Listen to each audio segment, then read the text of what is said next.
Video kali ni aku nak tunjuk macam mana cara proper nak connect water pump ke rumah. Ini cara yang paling betul.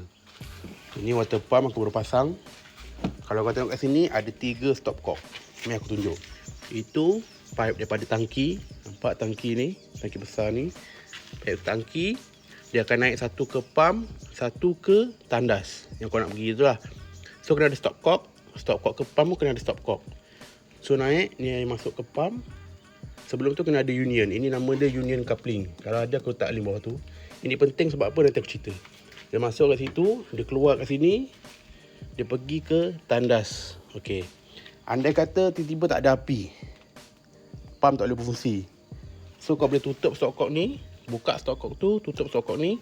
So air akan pakai pressure daripada tangki lah, pergi ke tandas terus. Andai kata normal, pump elok, kau tutup tangki, kau tutup stopcock tu, buka stopcock ni, jalan pump macam biasa. Yang paling penting, setiap join ni kena gam Gam betul-betul banyak, bagi kuat. Sebab apa? Sebab pressure pump ni kuat. Andai kata tiba-tiba satu masa kau tak ada kat rumah ke, tercabut ni, pump akan running, kering tangki. And then lagi satu, union coupling ni yang penting sebab apa? Andai kata, sebab kau dah gam kuat kan, dah gam kuat kau tak boleh buka dah ni.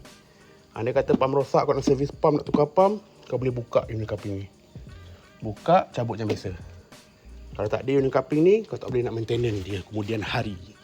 Lepas tu, letak bracket ni ikut korang lah. Kalau tak bawah lah. Aku letak atas. Aku letak rubber ni supaya dia boleh absorb vibration. Sekian daripada saya.